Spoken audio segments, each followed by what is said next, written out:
ओम गंगणपते नमः। नमस्कार, मैं आपका मित्र पंडित लोकेश गहतोड़ी आप सभी का हार्दिक स्वागत करता हूं अपने YouTube चैनल पर। आप सभी को श्री अक्षय तृतीया की हार्दिक शुभकामनाएं। यह तिथि अपने आप में बहुत ही महत्वपूर्ण है, क्योंकि इस तिथि के नाम से ही पता चलता है जिसका कभी क्षय ना हो। अर्थात इस तिथि में आप जो भी जप, तप, दान, व्रत, पुण्य, अनुष्ठान या कुछ भी शुभ कर्म करते हैं तो उसका फल कभी समाप्त नहीं होता, वह दिन प्रतिदिन बढ़ता ही जाता है। और यह तिथि इसलिए भी महत्वपूर्ण हो जाती है क्योंकि यह युगादि तिथि है। इसी दिन से त्रेता युग का आरंभ माना गया है।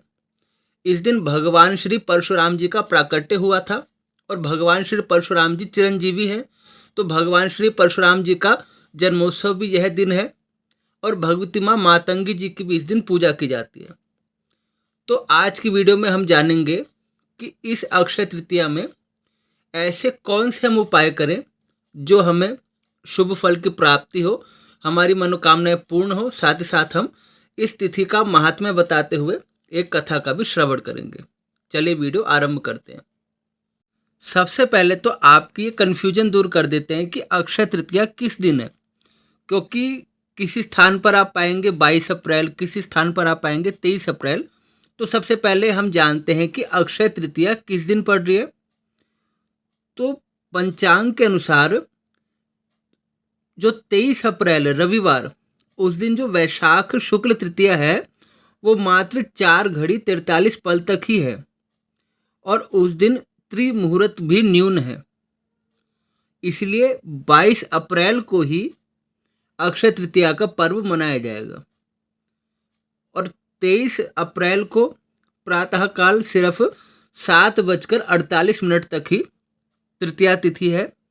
उसी समय तक अगर कोई दान पुण्य करना चाहे तो कर सकता है, लेकिन मुख्यतः जो दिन भर की तिथि आप ग्रहण करेंगे वो 22 अप्रैल 2023 दिन शनिवार ही है, क्योंकि उसी दिन संपूर्ण प्रकार से शुभ योग बने हुए हैं और दिन भर तृतीया तिथि का संयोग बना हुआ है।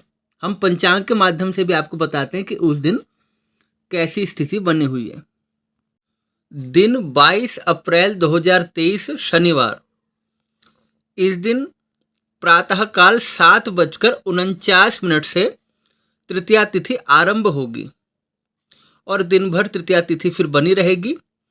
आयुष्मान योग है प्रातःकाल 9:26 तक, उसके पश्चात सौभाग्य नामक योग है। कृतिका नक्षत्र रात्रि 11:24 तक है, उसके पश्चात रोहिणी नक्षत्र है। इस दिन भगवान श्री परशुराम जी जन्मोत्सव है, अक्षय तृतीया है, त्रेता युग का आरंभ है, त्रिपुष्कर योग है, सर्वार्थ सिद्धि योग है, अमृत सिद्धि योग है और रवि योग भी इस दिन बना हुआ है।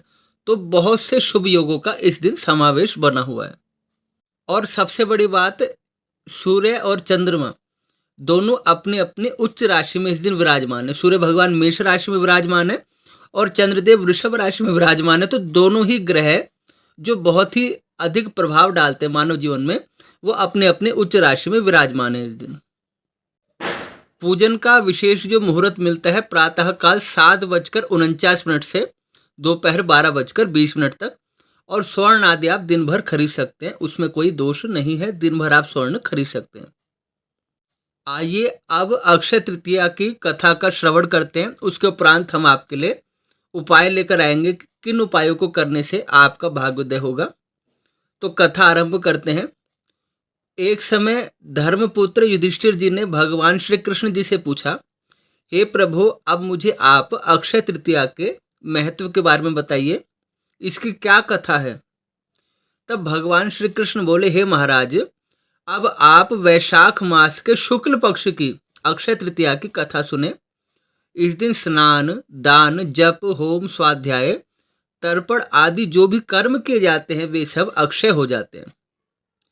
त्रेता युग का आरंभ भी इसी तिथि को हुआ था, इसलिए इसे युगादि तिथि कहते हैं। यह संपूर्ण पाप कर्मों का नाश करने वाली और संपूर्ण सुखों को प्रदान करने वाली है।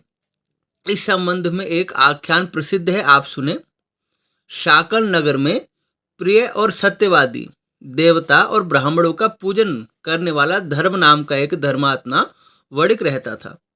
उसने एक दिन कथा प्रसंग में सुना कि यदि वैशाख शुक्ल की तृतीया के दिन कोई शुभ कर्म किया जाए, शुभ अनुष्ठान किया जाए और विशेषतः उस दिन रोहिणी नक्षत्र और बुधवार हो तो उस दिन का दान अक्षय हो जाता है। यह सुनकर उसने अक्षय तृतीया के दिन गंगा जी में स्नान करके अपने पितरों का तर्पण किया और घर आकर जल और अन्न से पूर्ण घट, सत्तू, दही, चना, गेहूं, गुड़, ईख, खांड, स्वर्ण, वस्त्र, आभूषण श्रद्धापूर्वक ब्राह्मणों को दान किया। कुटुंब में आसक्त रहने वाली उसकी स्त्री उसे बार बार रोकती थी, किंतु वह अक्षय तृतीया को अवश्य ही दान करता था। कुछ समय के पश्चात उसका देहांत हो गया। अगले जन्म में उसका जन्म कुशावती नगरी में हुआ और वह वहां का राजा बना। दान के प्रभाव से उसके ऐश्वर्य और धन की कोई सीमा नहीं थी। उसने पुनः बड़ी बड़ी दक्षिणा वाले यज्ञ किए। वह ब्राह्मणों को गौ, भूमि, स्वर्ण देता और दीन दुखियों को भी संतुष्ट करता था, किंतु उसके धन का कभी ह्रास नहीं होता था। यह उसके पूर्व जन्म में अक्षय तृतीया के दिन दान देने का फल था। इस जन्म में भी शुभ कर्म करके अंत में वह भगवान के गोलोक धाम को प्राप्त हो गया। भगवान कहते हे महाराज, इस तृतीया का फल अक्षय है। अब इस व्रत का विधान सुने। सभी रस, अन्न, शहद, जल से भरे घड़े, फल, फूल, दक्षिणा तथा ग्रीष्म ऋतु में उपयोगी सामग्री, अन्न, गौ, भूमि, स्वर्ण, छाता, जूता, वस्त्र आदि जो पदार्थ अपने को प्रिय हो और उत्तम लगे उन्हें ब्राह्मणों को देना चाहिए। यह अतिशय रहस्य की बात मैंने आपको बताई है। इस तिथि में किए हुए कर्म का कभी क्षय नहीं होता, इसलिए मुनियों ने इसका नाम अक्षय तृतीया रखा है। इस प्रकार अक्षय तृतीया की व्रत कथा संपूर्ण हुई। इस दिन यदि आप व्रत रखते हैं तो इस कथा को आप सुन सकते हैं। यदि आप व्रत नहीं भी रखते तो इस दिन इस कथा को सुनने का बड़ा महात्म्य बताया गया है। अब आपका इंतजार समाप्त हुआ। अब हम आपके लिए उपाय लेकर आए हैं। 12 ऐसे चमत्कारी उपाय जो अत्यंत सरल है और जिन्हें करने से आपके दुख समाप्त होंगे, ग्रहों की बाधाएं, पीड़ाएं शांत होगी, आपकी मनोकामना पूर्ण होगी और आप अपने जीवन में उन्नति करेंगे। तो शुरू करते हैं उपाय बताना। पहला उपाय ये है कि जो अपने संचित धन की वृद्धि चाहे तो इस दिन स्वर्ण अथवा चांदी अवश्य खरीदे, क्योंकि इस दिन यदि हम धातु खरीदते हैं तो वो हमारे पास बढ़ती ही रहती है और वो कभी समाप्त नहीं होती। दूसरा, इस दिन यदि आप स्वर्ण और चांदी का दान करते हैं तो इससे भी आपको परम लाभ की प्राप्ति होती है। इससे आपके सूर्य ग्रह और चंद्र ग्रह से संबंधित जो पीड़ाएं होती है, जो बाधाएं होती है, वो शांत हो जाती हैं। तीसरा उपाय, जो भगवती माँ महालक्ष्मी जी को प्रसन्न करना चाहे 11 कौड़ी लेकर उन्हें गंगा जल से पवित्र करे, फिर थोड़ी सी रोली और केसर लेकर उन पर लेप करे, भगवती माँ महालक्ष्मी जी के समक्ष समर्पित करें। साथ ही साथ घी का दीपक और धूप अवश्य जलाएं और इत्र आदि निवेदित करें और फिर माँ महालक्ष्मी जी के मंत्रों का जप करते हुए, स्मरण करते हुए उन 11 कौड़ियों को लाल रंग के वस्त्र में बांधकर आप अपने धन रखने के स्थान पर रखें। चौथा उपाय, जिसके करियर में रुकावट है या जिसका धन कहीं रुक गया है या पुराना पैसा आपका अटक गया है या बहुत एकाएक जल्दी जल्दी आप धन कमाना चाहते हैं, आप यदि संतुष्ट नहीं है अपने वर्तमान स्थिति से, तो आप क्या करें, संपुटित करके श्री सूक्त का पाठ करें। पहले उसे संपुटित करें, फिर श्री सूक्त का पाठ करें, तो आपको निसंदेह माँ महालक्ष्मी जी की कृपा प्राप्त होगी। कम से कम 51 बार या उससे अधिक संख्या में करने का प्रयत्न करें। पांचवा उपाय, इस दिन तीर्थ स्नान अवश्य करें। यदि आप में सामर्थ्य हो तो तीर्थ स्नान करें, गंगा जी में स्नान करें अथवा किसी मंदिर में दर्शन के लिए अवश्य जाएं, क्योंकि इस दिन आप भक्ति भाव से जो भी कर्म करते हैं वो तत्काल स्वीकार हो जाते हैं और भगवान की प्रसन्नता प्राप्त होने पर दुख क्षण भर भी नहीं रह सकते। छठा उपाय, इस दिन रात्रि भर अखंड दीपक आप प्रज्वलित करें अपने मंदिर में। घी का अखंड दीपक आप रात्रि भर जलाएं और माँ महालक्ष्मी जी के निमित्त अगर आप जागरण करते हैं तो ये और भी अधिक उत्तम है। सातवां उपाय, इस दिन गौ माता का पूजन अवश्य करें, क्योंकि गौ माता में सुरभि नाम की लक्ष्मी होती है। इस दिन गौ पूजन करना, गौ पूजन करना, गौ माता का आराधना करना, उन्हें भोजन आदि कराना बहुत ही शुभ माना जाता है। प्रयत्न करें इस दिन अपने घर के पास कोई गौशाला हो, वहाँ पर अवश्य आप कुछ पदार्थ गौ माता के निमित्त दान पुण्य करें और उनकी भोजन की व्यवस्था करें गौ माता की।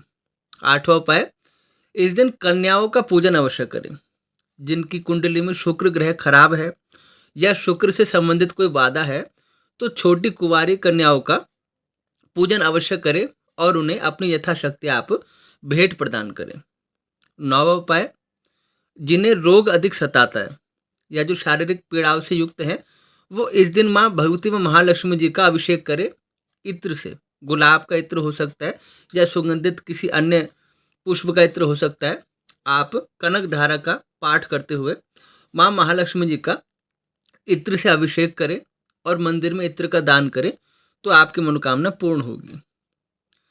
10वां उपाय, यदि आपको एकाक्षी नारियल मिलता है तो इस दिन विधि पूर्वक अपने घर में एकाक्षी नारियल आप प्रतिष्ठित करें। और एकाक्षी नारियल साक्षात माँ का स्वरूप माना जाता है।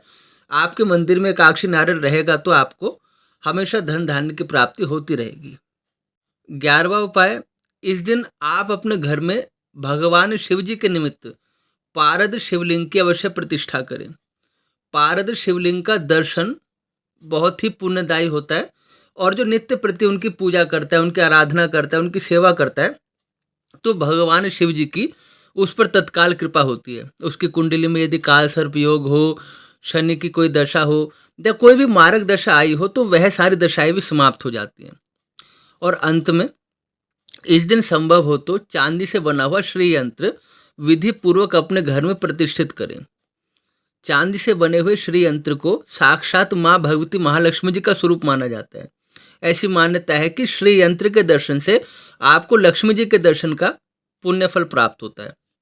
तो श्री यंत्र की घर में स्थापना करके नित्य प्रति जो उनकी पूजा करता है, जो उनकी सेवा करता है, उसको अवश्य माँ महालक्ष्मी जी के आशीर्वाद की प्राप्ति होती है। तो यह थे 12 चमत्कारी उपाय।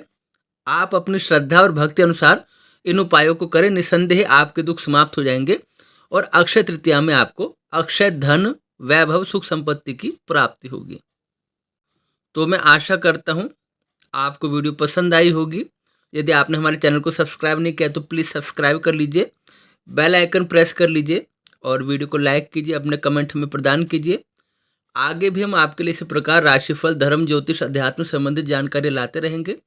एक बार पुनः आप सबको श्री अक्षय तृतीया पर्व की हार्दिक शुभकामनाएं। पुनः भेंट होगी आपसे, तब तक के लिए आप सभी को जय श्री राम।